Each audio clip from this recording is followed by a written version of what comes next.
Down the ages past, Allah sent His messengers to deliver humankind from darkness to light.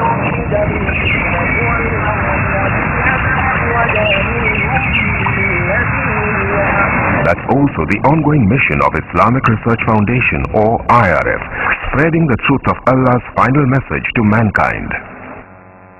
Founded in 1991, IRF today offers some of the best services and facilities in the world for presenting an understanding of Islam in an objective and scientific way. Its programs are primarily focused on correcting misconceptions and promoting understanding of Islam. IRF also imparts dawah training to da'is to aptly convey the message of Islam. Dr. Zakir Naik, President of IRF, reaching out across countries worldwide, from America to Europe to Africa to Asia to Australia, strives to clarify Islamic viewpoints. He dispels the many media myths and anti-Islamic prejudices propagated the world over by anti-Islamic forces. IRF today is creating a change in the hearts and minds of millions of Muslims and non-Muslims worldwide towards a proper understanding and respect for Islam. Have a question or doubt about Islam and its teachings? Now you know, one of the best resource centers to get convincing answers from is Islamic Research Foundation, Mumbai, India. For more information, log on to our website www.irf.net.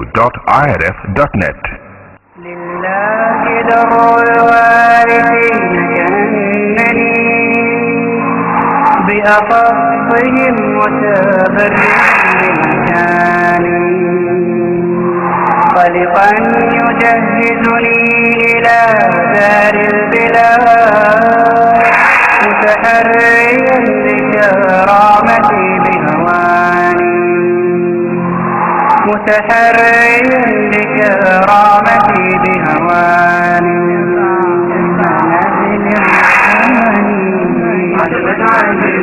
بغفلة الإنسان وضع الحياة بعزة وأمان فابتغت في الدنيا نحمده ونصلي على رسوله الكريم أما بعد أعوذ بالله من الشيطان الرجيم بسم اللہ الرحمن الرحیم. آج کی اس بابرکت مجلس میں میں منظور شیخ آپ سے بحیثیت آپ کے میزبان کے آپ سے مخاطب ہوں. پروگرام کا آغاز ہم کر رہے ہیں تلاوت کلام پاک سے. ہم نے قرأت جو تدویر میں ہوگی اور یہ اسلامک انٹرنیشنل اسکول جو ڈاکٹر ذاکر نائک کے زیر اہتمام چلتا ہے اسی کے ہونہار طالب علم فارق نائک آپ کے سامنے کریں گے. ڈاکٹر ذاکر کے فرزند جناب فارق نائک.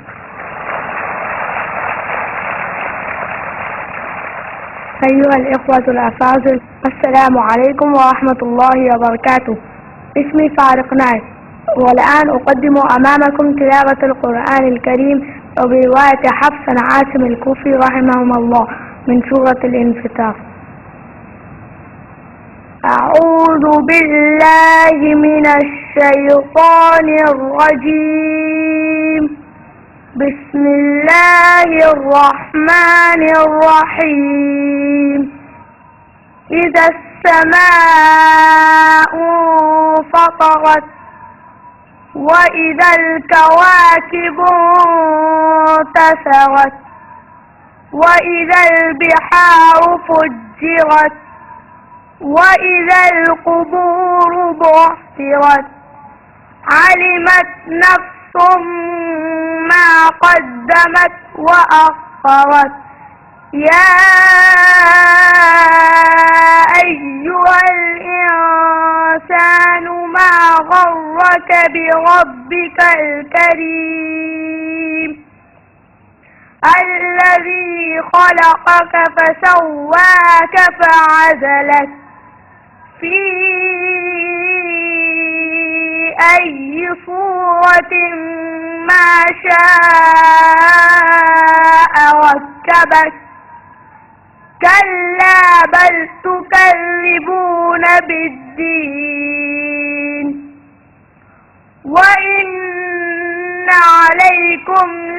حافظين كراما كاتبين يعلمون ما تفعلون إن الأبرار لفي نعيم وإن الفجار لفي جحيم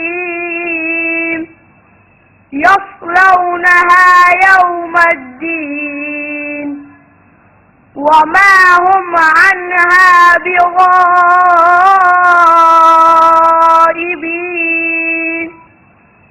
وما أدراك ما يوم الدين ثم ما أدراك ما يوم الدين يوم لا تملك نفس لنفس شيئا والأمر يومئذ لله صدق الله العظيم.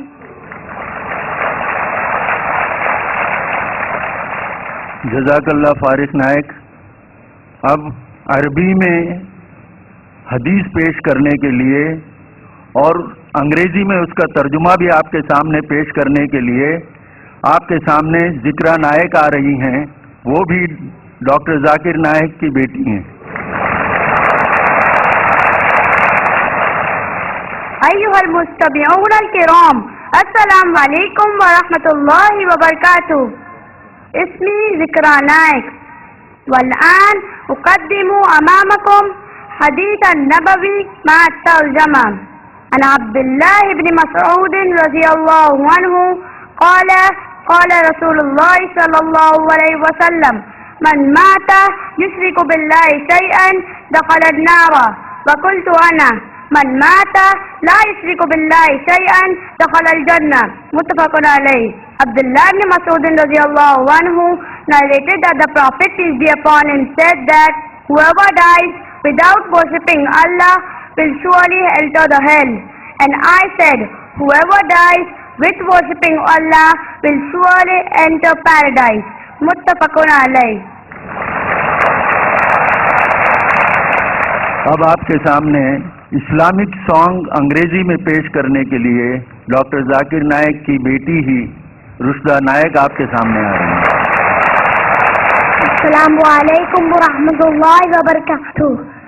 دستورنا القرآن ودیننا الاسلام ارکانم الجلیلہ دعائم الفضیلہ حیا الشہادتان کائنۃ الایمان والصوم والصلاۃ والحج والزکاۃ.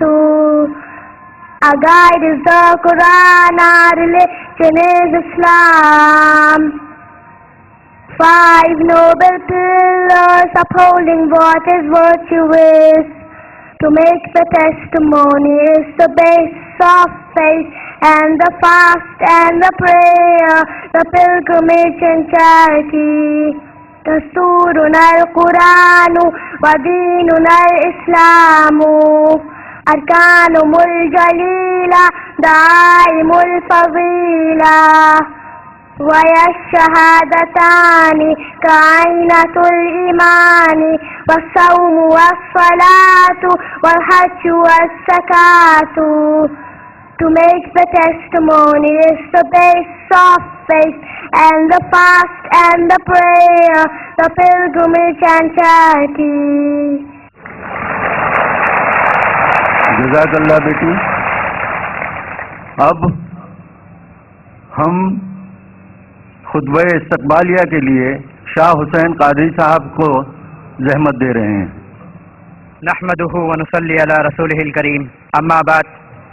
معزز حاضرین، آج بتاریخ 20 مئی 2006 بروز ہفتہ شہر حیدرآباد کے اس وسیع اور عریض میدان میں منعقد ہونے والے اس عظیم و شان اجلاس عام کے مقرر ڈاکٹر ذاکر نائک، ناظم جلسہ منظور شیخ اور ان کے احباب اور شہر حیدرآباد اور دور دراز کے علاقے سے آئی ہوئی اس جم غفیر کی خدمت میں سب سے پہلے ہدیہ سلام پیش کرتے ہیں اور ان کا تہہ دل سے استقبال کرتے ہیں۔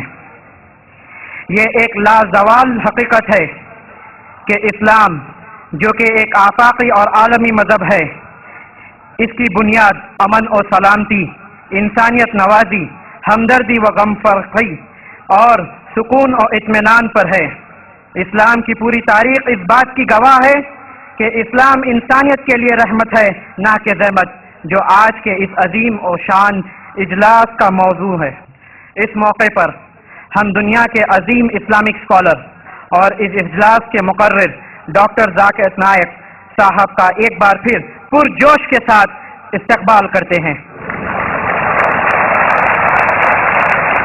اللہ سے دعا ہے کہ یہ اجلاس اپنے مقصد میں ایک کامیاب اجلاس ثابت ہو اور اسلام کے خلاف اٹھائے جانے والے پروپیگنڈوں کا جواب بھی ثابت ہو۔ فقط والسلام، شکریہ، جزاک اللہ خیر۔ خواتین و حضرات، یہ ایک تلخ حقیقت ہے کہ گزشتہ کئی صدیوں سے دعوت کا کام جو ایک اہم فریضہ تھا ہمارے لیے، ہم نے اس کی اہمیت، اس کی افادیت کو تسلیم نہیں کیا، لہذا نتیجہ ہمارے سامنے ہے۔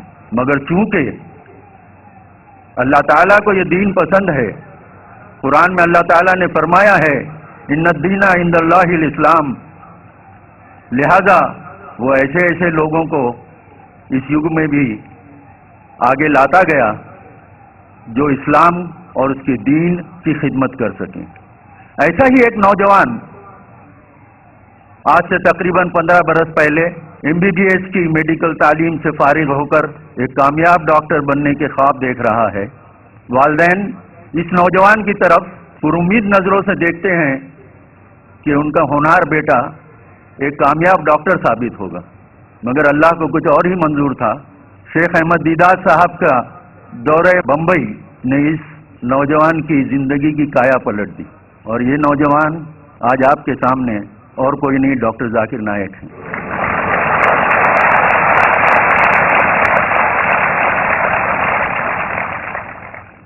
اس قدر اللہ نے انقلاب پیدا کر دیا آپ کے ذہن میں کہ آپ نے جسمانی علاج کو چھوڑ کر روحانی علاج کو ترجیح دی، خدمت دین میں لگ گئے، ڈاکٹری کو خیر آباد کہہ دیا اور دعوت کے میدان میں سرگرم عمل ہو گئے، نئے نئے تجربے کرتے چلے گئے کہ دعوت کے کاموں کو زیادہ سے زیادہ مؤثر طریقے سے پیش کیا جا سکے۔ لہذا آپ نے اسلام کے ساتھ ساتھ دیگر مذاہب کے تقابلی مطالعے کو اپنایا، غیر مذاہب کے مقدس کتابوں کو پڑھا، اس میں مہارت حاصل کی، مگر یہ آپ کی انکساری ہے کہ آپ اپنے آپ کو اسلام اور کمپیریٹیو ریلیجن کا ایک طالب علم سمجھتے ہیں۔ آپ کی اس لگن نے اور جو موجودہ صورتحال ہمارے سامنے اسلام کے تعلق سے ہے، اس نے آپ کو اور سرگرم عمل کیا۔ آپ نے اسلام کا صحیح رخ پیش کرنے کے لیے دنیا کے مختلف ممالک کا دورہ کیا، اسلام کا صحیح رخ پیش کرنے کی کوشش کی۔ اسی طرح ہمارے ملک ہندوستان میں بھی آپ نے کئی بڑے بڑے شہروں میں، جس میں نمایاں طور پر دہلی ہے، آپ کا شہر حیدرآباد ہے، بنگلور میں خصوصاً آپ نے ایک بڑی تاریخ ساز تقریر کی تھی جو شری روی شنکر کے ساتھ ہوئی تھی۔ یہ مباحثہ لائیو ٹیلی کاسٹ بھی کیا گیا تھا۔ آپ نے دعوتی سرگرمیوں کو اور فروغ دینے کے لیے موجودہ ذرائع ابلاغ کا سہارا لیا۔ آپ نے ٹیکنالوجی جو آج میڈیا کی ہے اس کو اپنایا۔ سب سے پہلے IRF میں تیار کی گئے تقریروں کے کیسٹس انٹرنیشنل چینلز پر جانے لگے۔ آپ کی تقریریں تقریباً 150 ممالک میں سنی اور دیکھی جانے لگیں، مگر اس پر آپ نے اکتفا نہیں کیا، اور آپ کے دل میں ایک لگن تھی کہ قرآن و سنت کے روشنی میں صحیح طور پر اسلام کی صورت کو پیش کرنے کے لیے ایک چینل ایسا ہو جس کے لیے آپ کوشاں رہے. الحمدللہ آپ کی یہ لگن کو اللہ تعالیٰ نے کامیابی عطا فرمائی اور آپ نے آپ کے زیر نگرانی ایک ٹی وی چینل کا اجرا ہوا جس کا نام ہے پیس ٹی وی، اور اس کا اجرا اس تاریخ ساز دن کو ہوا جس کا ذکر میں نے ابھی کیا تھا. میں اب اپنے آپ کو سمیٹتے ہوئے ڈاکٹر ذاکر سے گزارش کروں گا کہ وہ آج آپ کے سامنے اسلام انسانیت کے لیے رحمت نہ کہ زحمت اس عنوان پر آپ سے خطاب فرمائیں. ڈاکٹر ذاکر نائک بعنوان اسلام انسانیت کے لیے رحمت نہ کہ زحمت.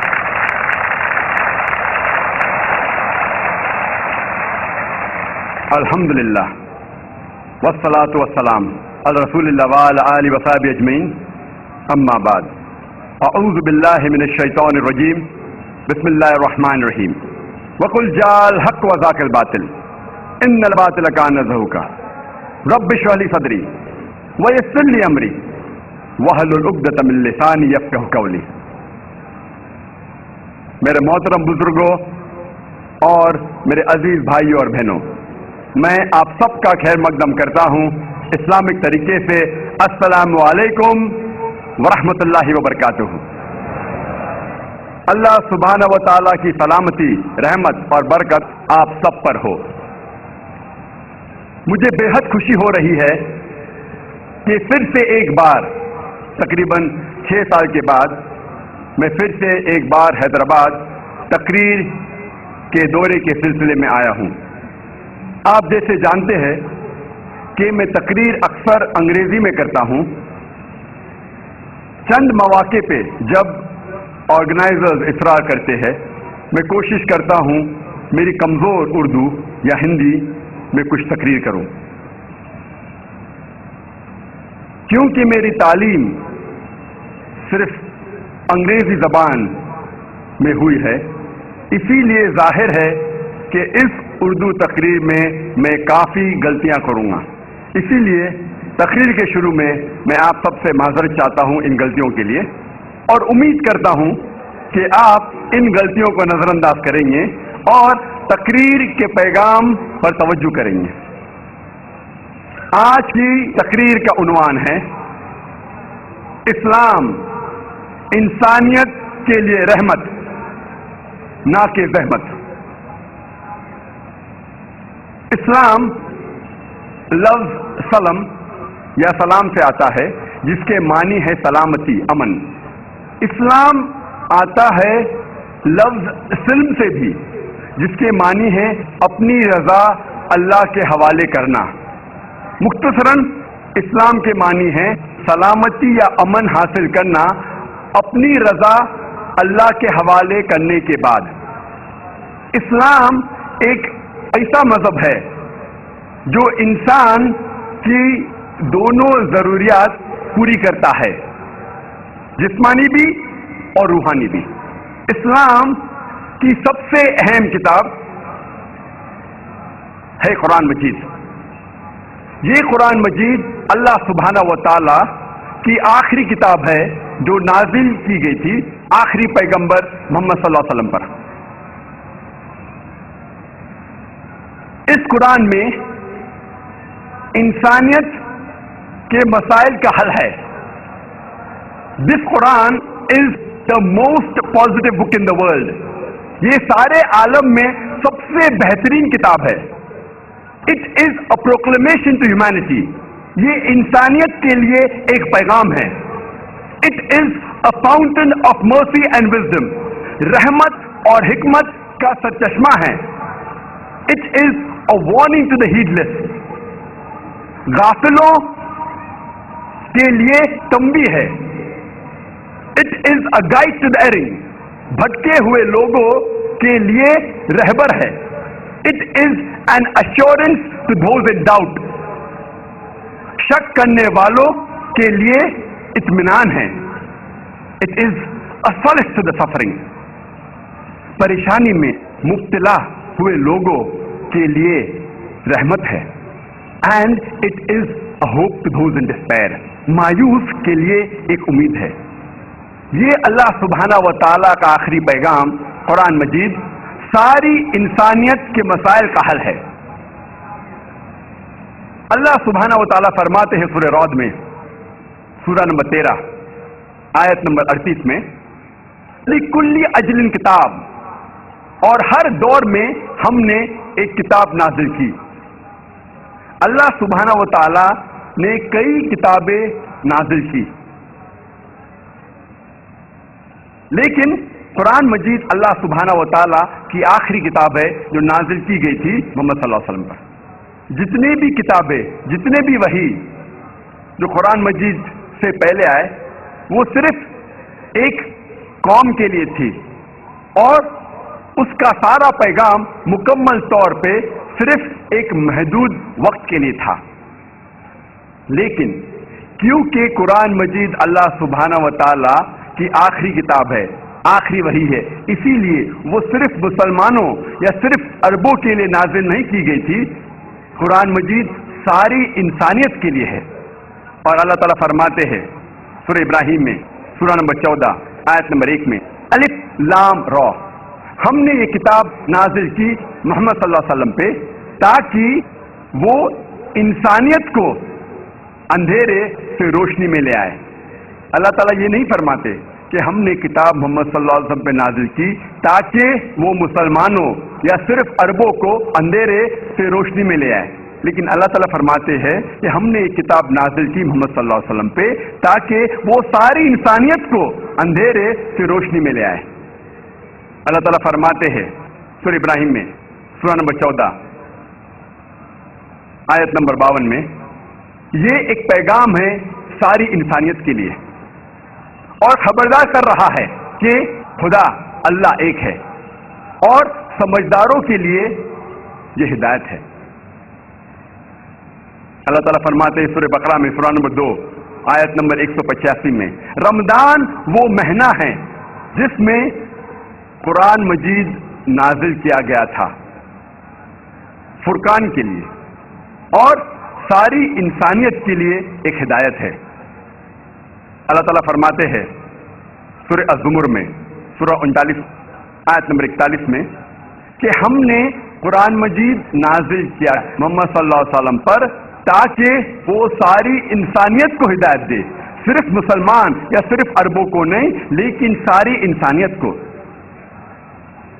یہ قرآن مجید انسانیت کے سارے مسائل کا حل ہے۔ اور اللہ تعالیٰ فرماتے ہیں سورہ فاطر میں، سورہ نمبر 35 آیت نمبر 24 میں، وَإِن مِّنْ أُمَّةٍ إِلَّا خَلَا فِيهَا النَّذِيرُ، نہیں ہے کوئی قوم جس میں ہم نے خبردار کرنے والا نہیں بھیجا۔ اللہ تعالیٰ فرماتے ہیں سورہ رعد میں، سورہ نمبر 13 آیت نمبر 7 میں، وَلِكُلِّ قَوْمٍ هَادٍ، اور ہر قوم میں ہم نے ہدایت کی راہ دکھانے والا بھیجا، ہم نے ایک خبردار کرنے والا بھیجا۔ محمد صلی اللہ علیہ وسلم فرماتے ہیں، لکھا ہے مشکات المصابیح میں جلد نمبر 3 حدیث نمبر 5737، کہ اللہ سبحانہ و تعالیٰ نے اس زمین پر 1,24,000 پیغمبر بھیجے، لیکن جتنے بھی پیغمبر محمد صلی اللہ علیہ وسلم کے پہلے آئے وہ صرف اپنے قوم کے لیے تھے، اور ان کا سارا پیغام مکمل طور پہ ایک محدود وقت کے لیے تھا۔ لیکن کیونکہ محمد صلی اللہ علیہ وسلم اللہ سبحانہ و تعالیٰ کے آخری پیغمبر ہے، وہ صرف مسلمان یا صرف عربوں کے لیے نہیں بھیجے گئے تھے۔ اللہ تعالیٰ فرماتے ہیں سورہ انبیاء میں، سورہ نمبر 21 آیت نمبر 107، وَمَا أَرْسَلْنَاكَ إِلَّا رَحْمَةً لِلْعَالَمِينَ، کہ ہم نے محمد صلی اللہ علیہ وسلم کو بھیجا رحمت بنا کے سارے عالمین کے لیے، سارے انسانیت کے لیے۔ اللہ تعالیٰ فرماتے ہیں سورہ سبا میں، سورہ نمبر 34 آیت نمبر 28 میں، وَمَا أَرْسَلْنَاكَ إِلَّا كَافَّةً لِلنَّاسِ بَشِيرًا وَنَذِيرًا، ہم نے محمد صلی اللہ علیہ وسلم کو ایک عالمی پیغمبر بنا کے بھیجا تاکہ وہ لوگوں کو سیدھی راہ دکھا سکے اور برائی سے روکے۔ کیونکہ محمد صلی اللہ علیہ وسلم آخری پیغمبر تھے، وہ صرف عربوں یا مسلمانوں کے لیے نہیں بھیجے گئے تھے، لیکن ساری انسانیت کے لیے۔ لیکن آج ہم جب انٹرنیشنل میڈیا دیکھتے ہیں، انٹرنیشنل میڈیا پہ پڑھتے ہیں، ہم یہ دیکھتے ہیں کہ آج کا انٹرنیشنل میڈیا، چاہے وہ انٹرنیشنل نیوز پیپرز ہو، انٹرنیشنل میگزینز ہو، international radio broadcast stations ہو، یا international television satellite channels ہو، اس پہ ہم دیکھتے ہیں کہ کہا جا رہا ہے کہ اسلام انسانیت کے لیے زحمت ہے۔ یہ انٹرنیشنل میڈیا یہ کہہ رہی ہے کہ اسلام انسانیت کے لیے مسئلہ ہے۔ یہ انٹرنیشنل میڈیا اس پیغام کو پھیلا رہی ہے کہ اسلام انسانیت کے لیے زحمت ہے، اسلام انسانیت کے لیے مسئلہ ہے۔ اور ہم دیکھتے ہیں کہ بڑا پروپیگنڈا ہو رہا ہے یہ میڈیا میں، اور اسلام کے بارے میں غلط فہمیاں پھیلائی جا رہی ہے۔ ایک آرٹیکل جو ٹائم میگزین میں چھپا تھا 16 اپریل کو سن 1979 میں، 16 اپریل 1979 ان ٹائم میگزین، اور اس میں لکھا تھا کہ 150 سال میں سن 1800 سے سن 1950 کے درمیان ان 150 سال میں 60,000 سے زیادہ کتابیں اسلام کے خلاف لکھی گئی ہے۔ 60,000 سے زیادہ اسلام کے خلاف کتابیں لکھی گئی ہے۔ اس کا مطلب ہر روز ایک سے زیادہ کتاب لکھی گئی ہے ان 150 سال میں، اور اس کے بعد یہ تعداد بڑھتی جا رہی ہے، اور خصوصاً 11 سپٹمبر 2001 کے بعد یہ تعداد کئی گنا بڑھ گئی ہے۔ ہر روز کئی کتابیں لکھی جا رہی ہے اسلام کے خلاف اور محمد صلی اللہ علیہ وسلم کے خلاف،